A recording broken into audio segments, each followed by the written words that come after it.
कर्नाटक के वज़ीर आला DK शिवकुमार ने असेंबली से खिताब करते हुए कहा कि रियासत की तरक्की और अवाम की फलाह व बहबूद के लिए तमाम अपोजिशन कायदीन के साथ मिलकर काम करने की ज़रूरत है।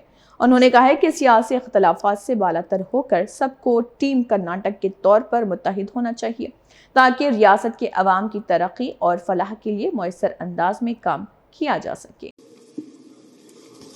3ನೇ ತಾರೀಕು 2 ತಿಂಗಳಿಂದ ನಮ್ಮ ರಾಷ್ಟ್ರೀಯ ನಾಯಕರಾದ ಮಲ್ಲಿಕಾರ್ಜುನ್ ಖರ್ಗೆ ಸಾಹೇಬರು, ರಾಹುಲ್ ಗಾಂಧಿ ಅವರು, ಸೋನಿಯಾ ಗಾಂಧಿ ಅವರು, ನಮ್ಮ ಪಕ್ಷದ ಇಬ್ಬರು ಪ್ರಧಾನ ಕಾರ್ಯದರ್ಶಿಗಳು ವೇಣುಗೋಪಾಲ್ ಮತ್ತು ಸುರ್ಜೇವಾಲಾ ಅವರೆಲ್ಲ ಚರ್ಚೆ ಮಾಡಿ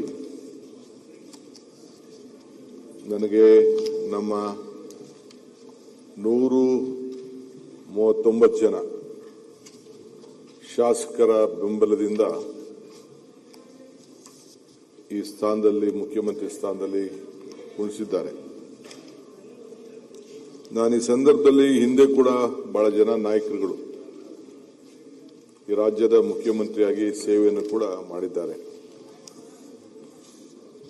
ಕಳೆದ 3 ವರ್ಷದಿಂದ ಮಾನ್ಯ ಶ್ರೀ ಸಿದ್ದರಾಮಯ್ಯನವರು ಮುಖ್ಯಮಂತ್ರಿಯಾಗಿ, ನಾನು ಉಪಮುಖ್ಯಮಂತ್ರಿಯಾಗಿ ಸುಮಾರು ಇಲ್ಲಿರುವಂತಹ ಕೆಲವು ಹಿರಿಯರೆಲ್ಲ ಕೂಡ ಅವರ ಸಂಪುಟದಲ್ಲಿ ಕೂಡ ಸದಸ್ಯರಾಗಿದ್ದರು.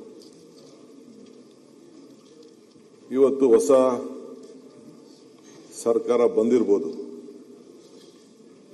ಇದು ಮುಂದುವರೆದಂತ ಒಂದು ಸರ್ಕಾರ. ಹೊಸ ಆಲೋಚನೆಗಳು ಖಂಡಿತ ಪ್ರತಿ ವ್ಯಕ್ತಿಗೂ ಕೂಡ ಇರ್ತದೆ. ಹೊಸ ಆಲೋಚನೆ